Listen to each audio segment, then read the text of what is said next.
Le Saint-Esprit n'est pas limité. Le Saint-Esprit n'a reçu aucun mandat de limitation.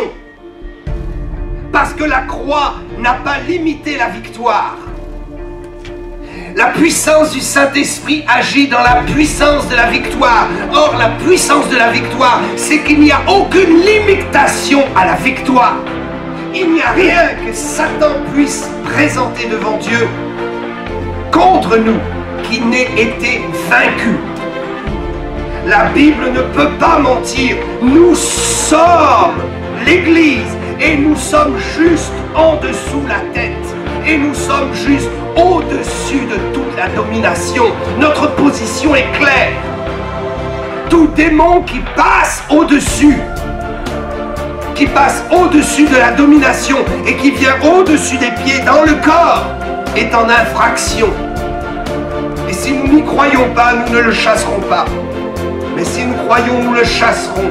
Parce que la puissance de Dieu a été déployée par la résurrection et notre position avec Christ dans les lieux célestes est une position due à la puissance de la résurrection.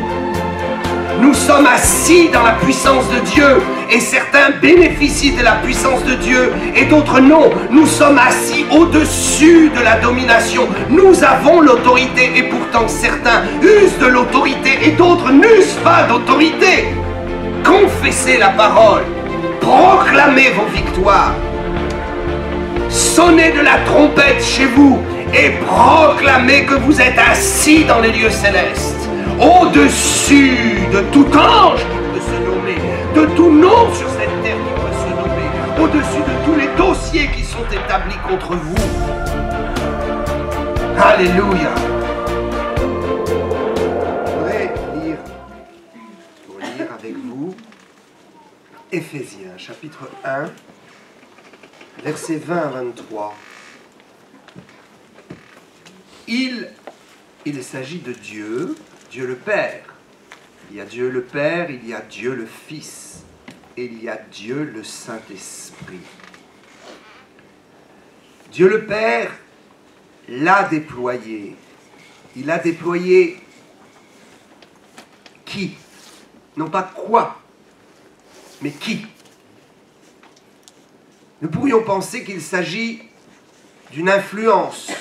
Il a déployé, il est question de la puissance, la force de Dieu. Quand nous lisons effectivement ce qui précède, nous comprenons que Dieu parle de sa force et de sa puissance. Dieu a déployé. Dieu n'a pas déployé un système. Dieu n'a pas déployé une vapeur ou quelque chose qui est matériel. Dieu n'a pas déployé quelque chose de matériel. La force du Seigneur n'est pas matérielle. La force de Dieu est bien plus forte que les armes, que les bombes, que tout ce que la matière peut produire comme éclat et comme force. La force que Dieu utilise n'est pas matérielle et physique, elle est spirituelle. La force de Dieu, c'est le Saint-Esprit. Dieu a déployé le Saint-Esprit en Christ. Quand Jésus a obtenu la victoire de la croix, quand Jésus a fait couler son sang, alors Dieu a pu envoyer la personne du Saint-Esprit et a déployé tout le ministère du Saint-Esprit à travers la victoire de Jésus. Quand nous invoquons le Saint-Esprit, quand nous travaillons avec le Saint-Esprit, il faut savoir que nous travaillons avec la puissance de la croix, car le Saint-Esprit travaille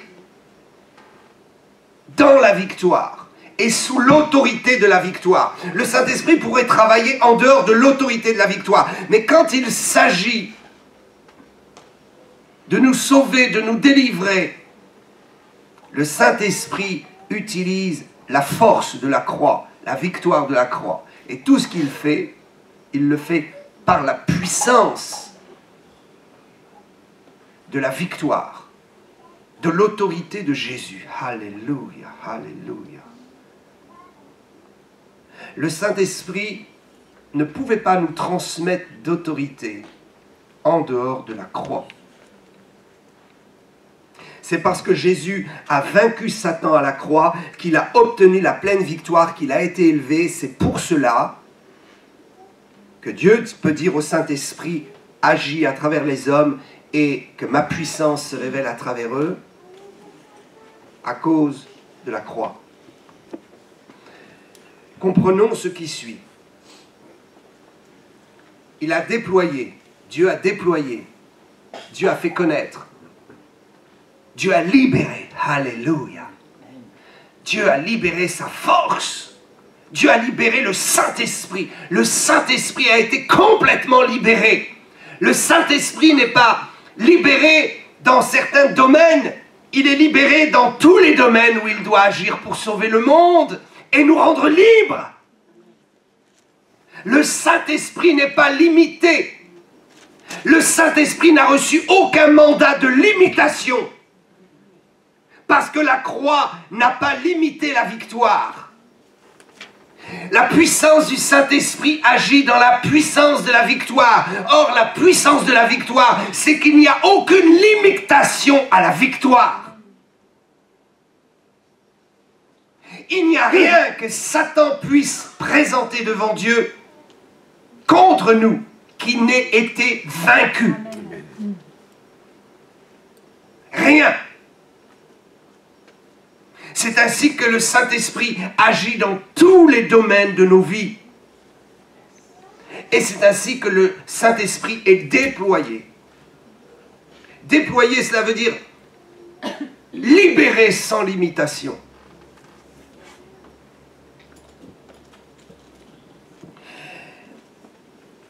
Dieu a libéré le ministère du Saint-Esprit en Jésus, en lui, en le ressuscitant des morts. Alléluia. Comment est-ce que le Saint-Esprit a été déployé? Comment est-ce que la puissance de Dieu agit dans nos vies? Comment? Par quel moyen Dieu a-t-il envoyé, déployé le Saint-Esprit? Quel est le moyen que Dieu a utilisé? La résurrection. Alléluia.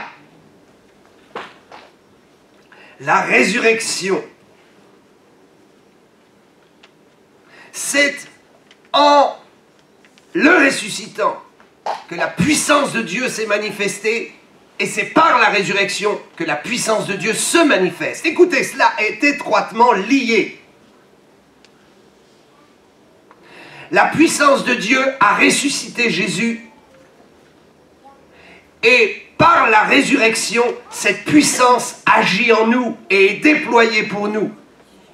Confessons la résurrection devant nos maladies, devant nos problèmes, devant nos échecs, devant la faillite, devant la misère. Proclamons la résurrection. Amen. C'est par la résurrection que la puissance de Dieu agit pour nous.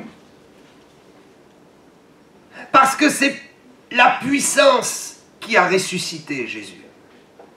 Oh! La plus grande force de Dieu s'est manifestée dans la résurrection. Oh, écoutez cela. Le moment où Dieu a déployé,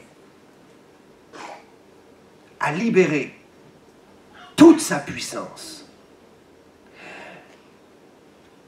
le moment où Dieu a été le plus fort et n'a pas limité sa force, oh, ce n'était pas au moment de la création.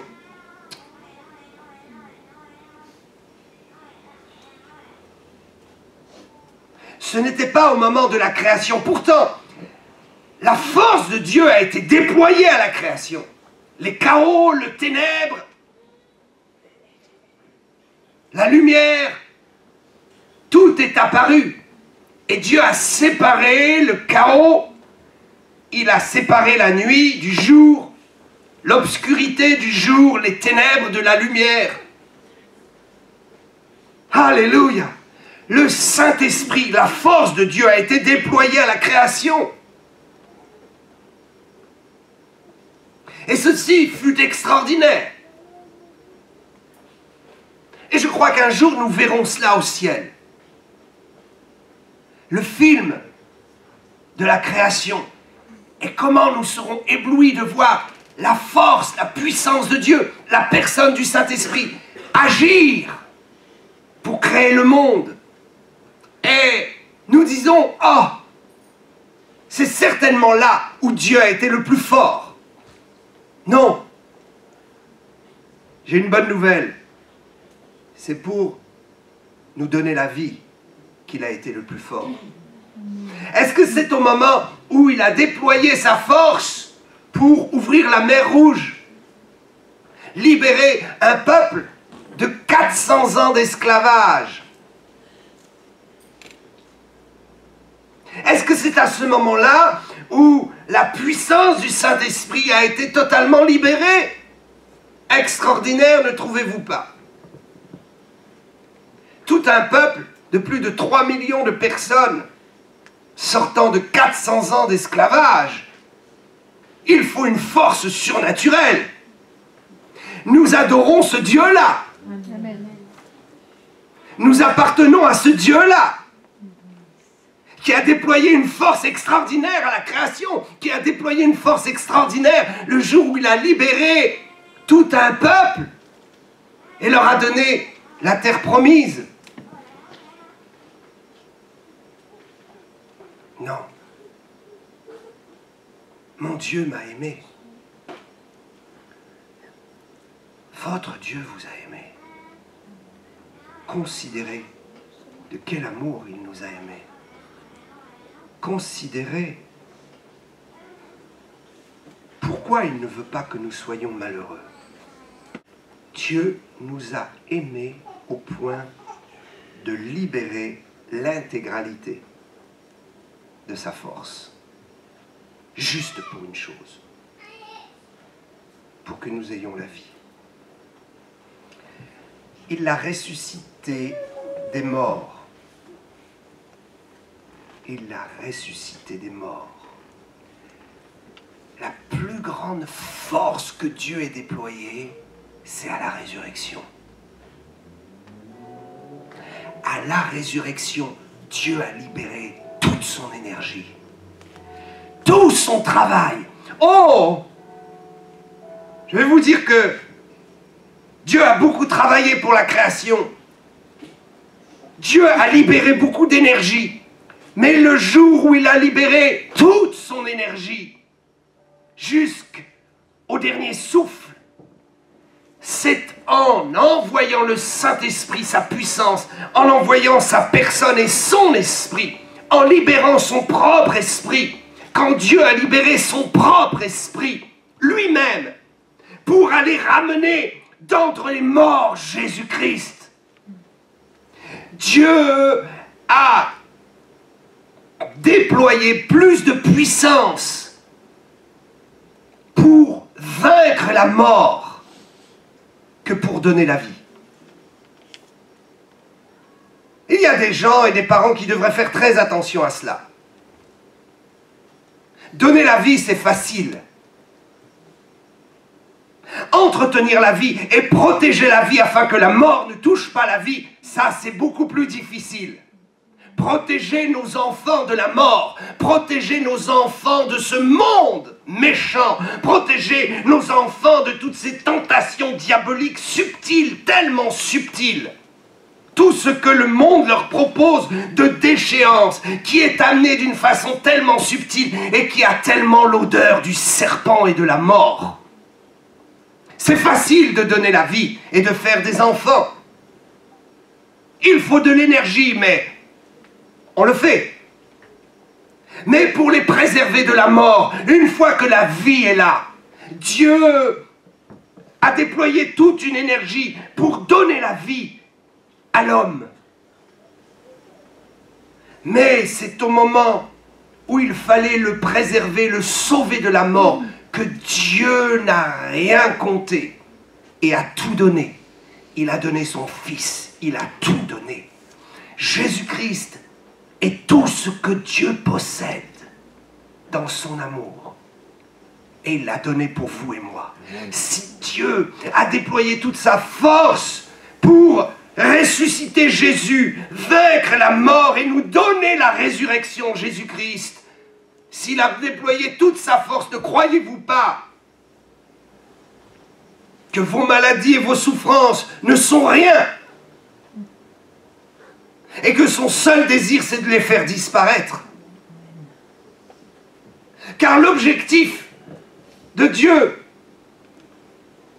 premier, c'est que nous ne mourions pas dans les ténèbres. C'est que nous ne disparaissions pas dans les tourments éternels. Si Dieu nous a donné ça, à combien plus forte raison nous donnera-t-il tout le reste? Nous disons oui, il faut de la force et de l'onction pour lever un paralytique, ouvrir l'oreille d'un sourd. Ce n'est rien. Ce n'est pas la plénitude de la force de Dieu, ça. C'est contenu dans la plénitude de la force de Dieu, dans la puissance de la résurrection. Alléluia. Le texte nous dit, il a déployé sa puissance pour le ressusciter. Et par la résurrection, sa puissance demeure déployée. Elle n'est pas refermée. Elle est toujours en action. Et cette résurrection et cette puissance a amené Jésus à le faire asseoir à la droite de Dieu. En le faisant asseoir à sa droite dans les lieux célestes. Alléluia. En le faisant asseoir à sa droite dans les lieux célestes, au-dessus de toute domination, de toute autorité, de toute puissance, de toute dignité et de tout nom qui se peut nommer, non seulement dans le siècle présent, mais dans le siècle à venir. Il n'est pas écrit dans les siècles à venir. Savez-vous pourquoi? Dieu aurait pu inspirer pour que ce soit écrit dans les siècles, mais dans le siècle. Parce que cette parole est toujours d'actualité. Chaque fois que quelqu'un la lit, elle est d'actualité pour lui et elle est d'actualité pour son siècle et le siècle qui vient après. Ceux qui ont lu ça étaient tranquilles. Le siècle à venir était sous la protection de la résurrection. Et dans le siècle à venir, nous n'avons pas à nous occuper, nous inquiéter de ce que deviendront nos enfants. Et dans le siècle à venir, nos enfants, s'ils confessent la foi, confesseront aussi le siècle à venir pour leurs enfants, et ainsi de suite pour toutes les générations de nos familles qui avanceront, si Jésus tarde à venir. Oh, alléluia! Imaginez. Imaginez ce que dit la parole de Dieu. L'autorité suprême de Christ pour le règne angélique et pour le règne des hommes. Tout le règne angélique s'est trouvé dominé par la puissance de la résurrection. Les anges ne ressuscitent pas. Et la puissance de résurrection n'est pas pour eux. Elle est pour ceux qui ressuscitent, pour vous et moi. Alléluia. Tout le règne évangélique, dans toutes les couches d'autorité angélique. Toutes les couches d'autorité angélique. Celles qui sont tombées et celles qui demeurent. Nous sommes plus grands que les anges. Et Jésus peut ordonner à des anges qui ne sont pas déchus de consacrer tout leur temps pour notre bénédiction. Parce que nous sommes plus qu'eux. Parce qu'ils sont sous l'autorité de Christ. Nous allons comprendre quelque chose. Le verset 22.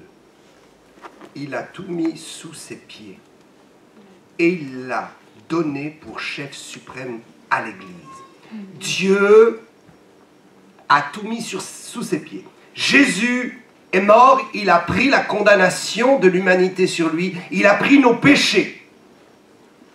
Il a eu la totale victoire sur Satan et toutes les accusations. Il a eu la victoire sur la justice de Dieu qui nous condamnait.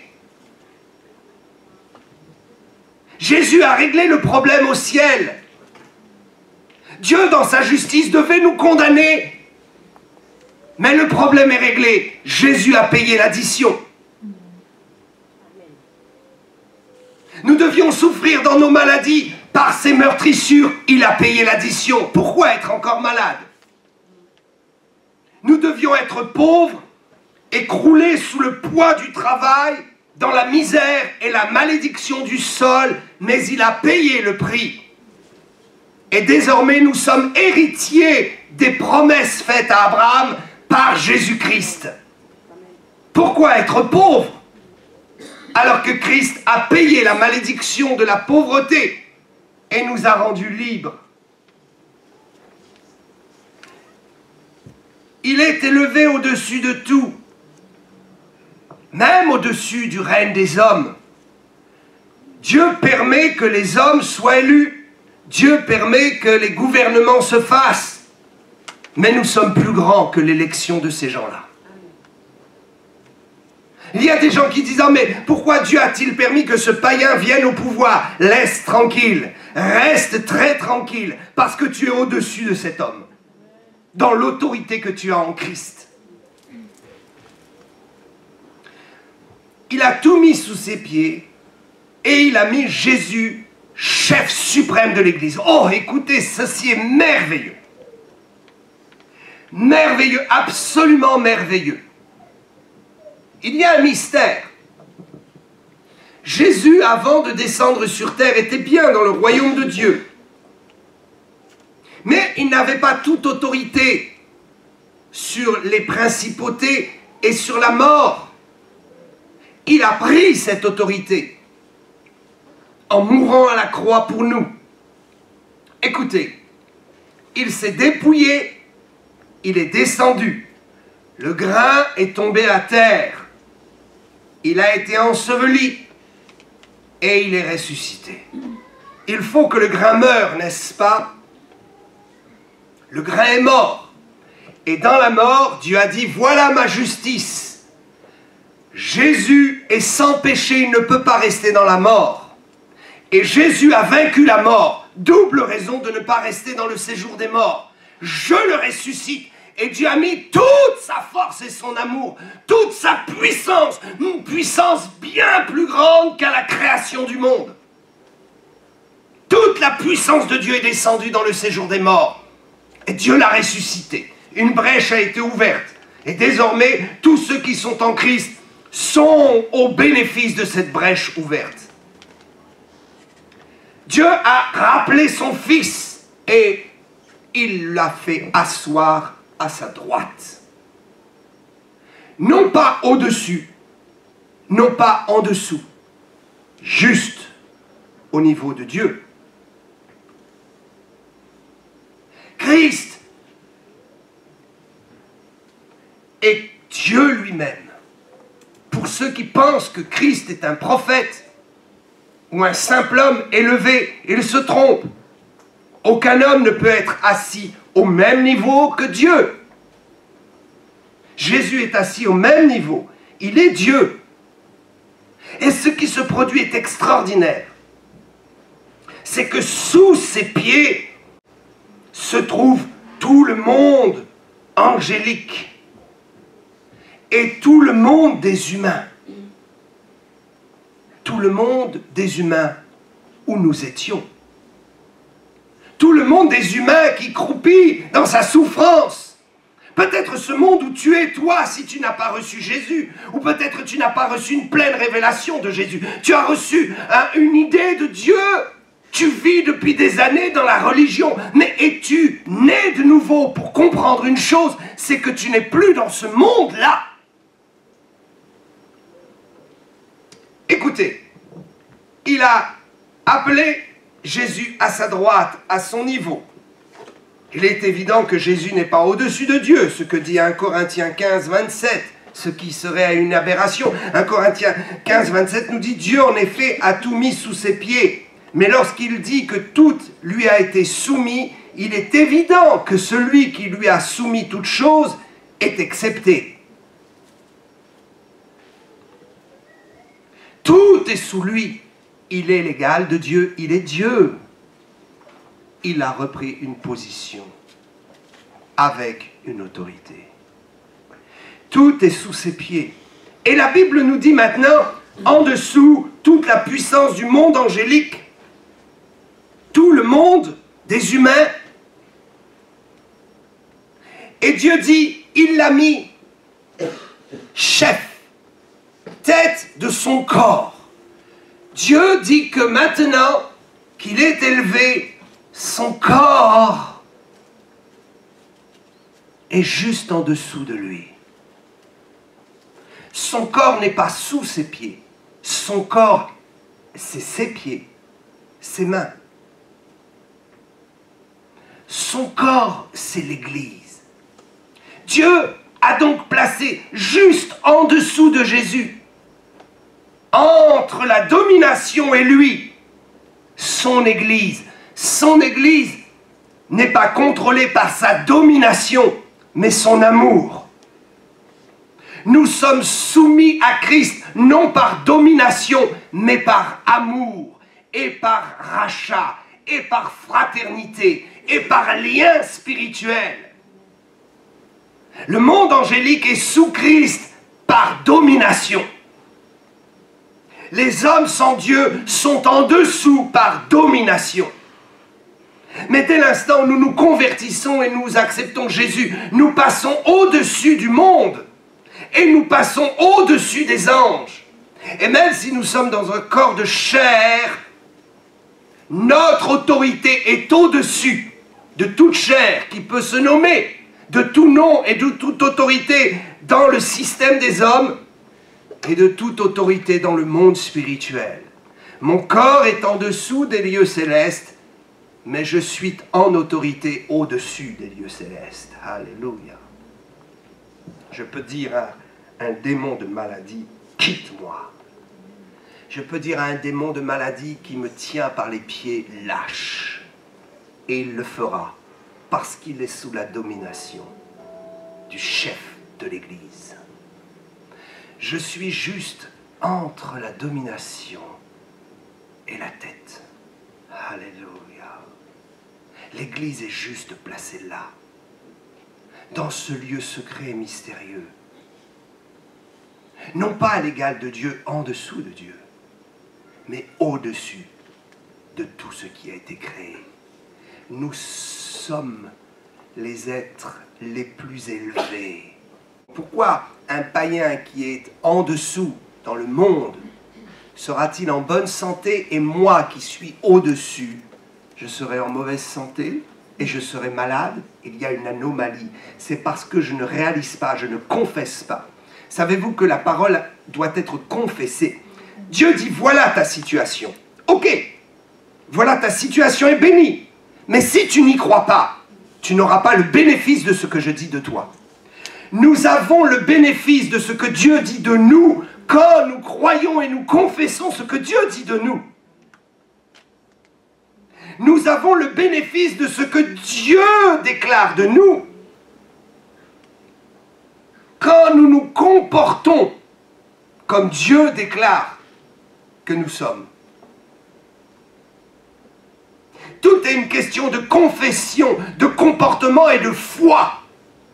Alléluia. Est-ce que j'ai la foi de ma position? Est-ce que je crois dans ma position? Parce que ça ne changera rien. Ma position est ma position. Mais dans ma position, je peux me défendre et avancer les arguments ou me laisser vaincre. Imaginez une forteresse qui possède de bons verrous, un bon pont-levis qui sépare avec une fosse devant l'entrée, un château bien fortifié, avec des canons et tout ce qu'il faut. Imaginez cela. Et imaginez les gens à l'intérieur qui voient l'ennemi arriver et qui ne se servent jamais de leurs canons et qui laissent le pont baisser et qui ne ferment jamais leurs portes. Ils sont dans une position de réussite, ils sont dans une position militaire forte, mais pourtant, ils sont vaincus. Tout dépend de ce que nous faisons de ce que Dieu nous donne. Que faisons-nous avec la matière, la parole que Dieu nous donne? Que faisons-nous de la parole de Dieu? Que faisons-nous de ce que Dieu nous a donné dans l'affirmation de ce que nous sommes et de ce que nous avons, nous possédons et de là où nous sommes? C'est là toute la difficulté, toute la vérité, la foi, mes amis, mes frères et sœurs, la foi. La Bible ne peut pas mentir. Nous sommes l'Église et nous sommes juste en dessous la tête. Et nous sommes juste au-dessus de toute la domination. Notre position est claire. Tout démon qui passe au-dessus de la domination et qui vient au-dessus des pieds dans le corps est en infraction. Et si nous n'y croyons pas, nous ne le chasserons pas. Mais si nous croyons, nous le chasserons. Parce que la puissance de Dieu a été déployée par la résurrection et notre position avec Christ dans les lieux célestes est une position due à la puissance de la résurrection. Éphésiens chapitre 2 et verset 6, juste le chapitre d'après nous dit « Il nous a ressuscités ensemble et nous a fait asseoir ensemble dans les lieux célestes en Jésus-Christ. » Nous sommes assis dans la puissance de Dieu et certains bénéficient de la puissance de Dieu et d'autres non. Nous sommes assis au-dessus de la domination. Nous avons l'autorité et pourtant certains usent de l'autorité et d'autres n'usent pas d'autorité.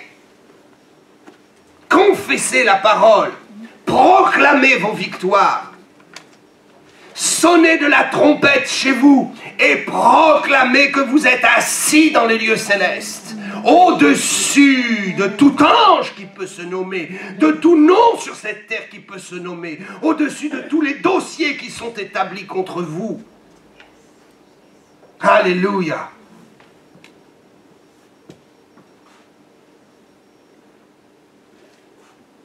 Où est l'Église? Où est le corps? C'est la question. Il l'a mis chef, tête de son propre corps. Le corps est juste en dessous. L'autorité suprême. Mais où est le corps? Le corps, c'est l'Église. Écoutez bien. Certains n'ont pas compris. J'ai grand pitié de leur âme. C'est tellement grave de croire que l'Église, c'est un mouvement. Et que ceux qui ne sont pas dans ce mouvement, ce n'est pas l'Église. C'est grave. C'est tragique de penser que l'organisation humaine peut détenir les frontières de ce qu'est le corps, de ce qu'est l'Église. L'Église n'est pas un mouvement. L'Église, le corps n'est pas contenu dans un mouvement. Le corps ne peut pas être contenu dans une organisation humaine. Le corps se trouve là où le Saint-Esprit habite un corps humain. Écoutez, nous sommes le temple du Saint-Esprit. Partout où des chrétiens sont réunis, c'est le corps. C'est le corps. Ici à Rouen, où est le corps? Partout, toutes les églises qui se réunissent et qui adorent Jésus forment le corps. Dans le monde, où est le corps? Il est par exemple en France, au moment où tous les chrétiens de France sont réunis chacun dans leur lieu respectif pour adorer le Seigneur. C'est le corps. Quand Dieu regarde, il dit « Où est mon corps en France ?» Chaque chrétien né de nouveau, c'est son corps. Ce n'est pas simplement une partie du corps, c'est le corps. Nous sommes une partie du corps, et cependant nous sommes le corps. Parce qu'il nous a fait asseoir ensemble. Mais c'est individuellement que nous sommes assis ensemble, et individuellement, nous représentons le corps. Où est le corps dans la rue où tu habites? Partout se trouve un chrétien dans cette rue, un chrétien né de nouveau. Dans la rue où tu habites, partout il y a un chrétien nouveau, né de nouveau, c'est le corps. Et si dans cette rue où tu habites, il n'y a que toi et ta famille comme chrétien, le corps, c'est ta maison. Le corps est dans ta maison. Le corps, c'est toi et ta famille. Et si dans cette maison, ton mari, ta femme, tes enfants, personne n'a donné sa vie à Jésus, juste toi. Ici, dans cette maison, juste toi. C'est toi le corps. Amen. Alléluia.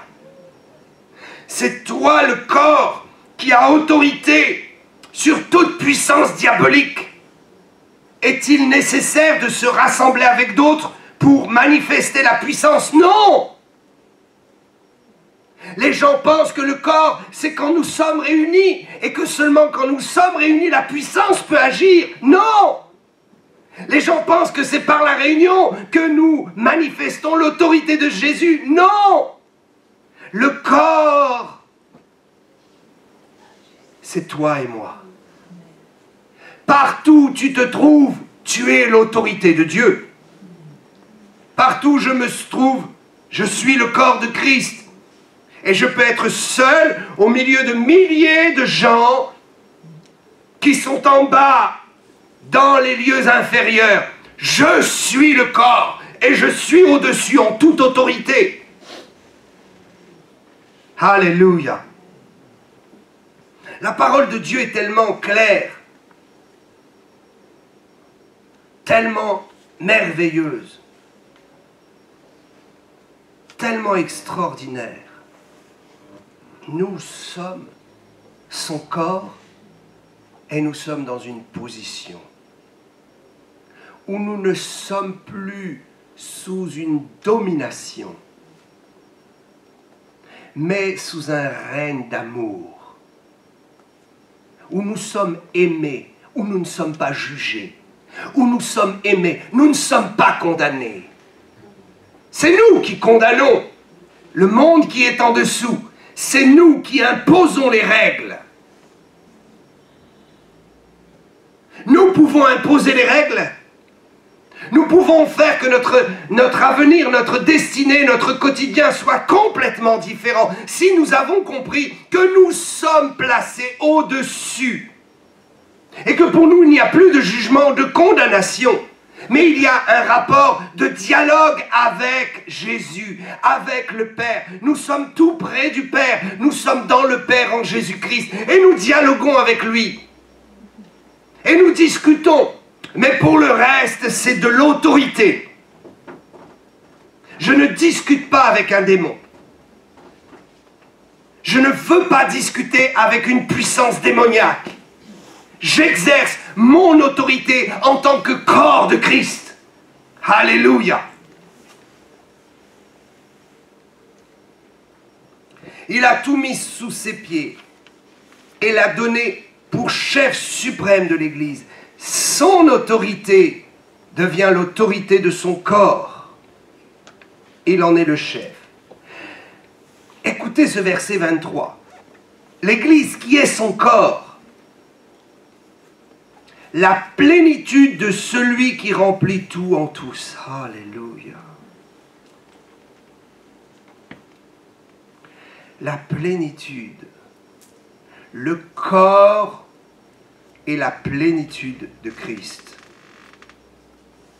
Le corps est la plénitude.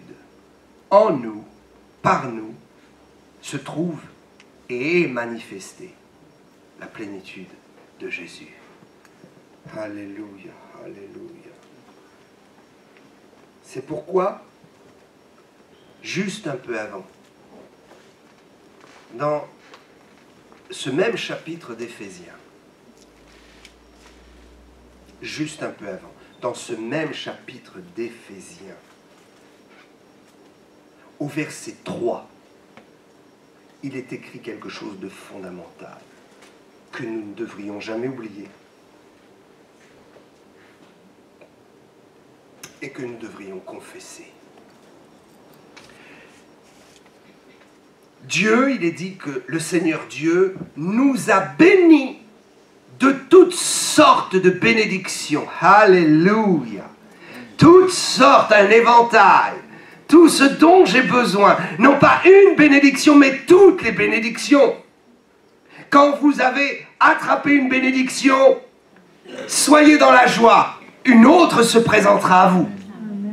Quand vous avez joui d'une bénédiction, être entré dans une bénédiction de Dieu, alléluia, il y a encore une autre bénédiction pour vous. Et nous marchons de bénédiction en bénédiction. Nous sommes élevés et nous gagnons sur tous les terrains, un à un, par la domination qui est la puissance de la victoire et de la résurrection. Nous dominons, nous dominons, nous dominons. Nous avançons de succès en succès en succès. Et quand nous avons acquis une bénédiction, personne ne peut nous la voler. Le chrétien doit être riche et encore plus riche des expériences avec Dieu. Un chrétien qui a fait 10 ans avec Dieu devrait être beaucoup plus riche que celui qui vient de faire un jour avec Dieu. Et pourtant, celui qui vient de faire un jour ou une semaine avec Dieu a parfois plus d'expérience à raconter. Savez-vous pourquoi? Parce que celui qui a fait la distance a oublié son premier amour. Parce que celui qui a fait la distance a oublié que nous sommes bénis de toutes sortes de bénédictions. Peut-être tu es venu à Jésus et tu as pris une bénédiction. Et tu vis avec cette bénédiction depuis des années. Et d'ailleurs, tu ne fais que raconter cette bénédiction.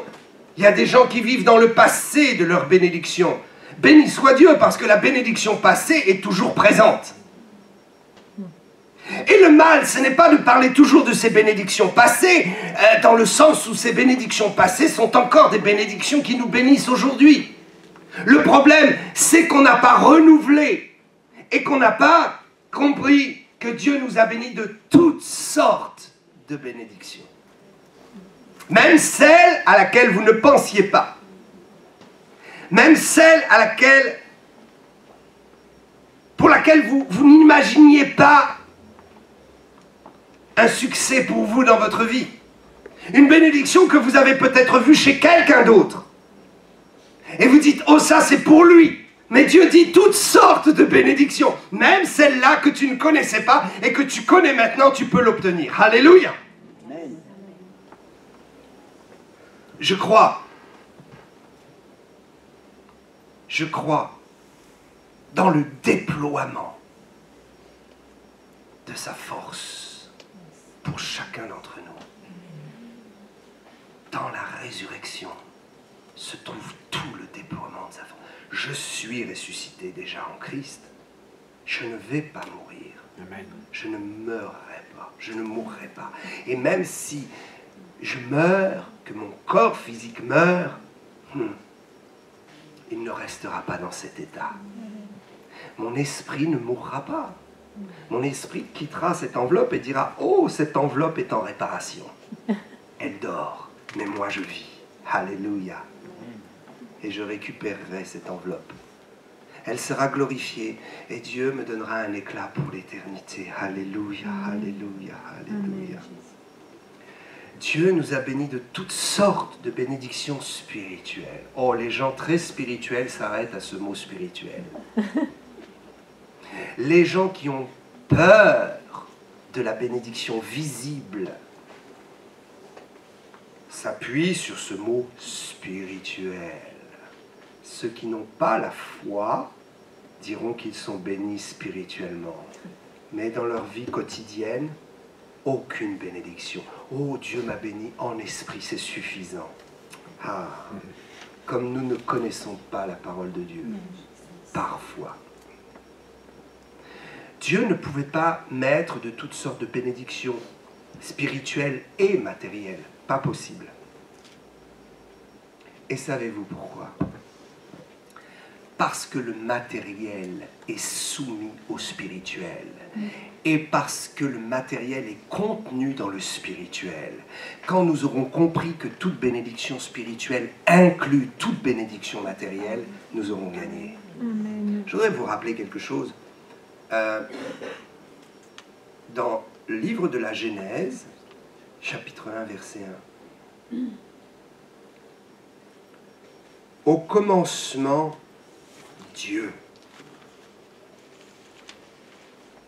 Au commencement, Dieu. Et puis, créa.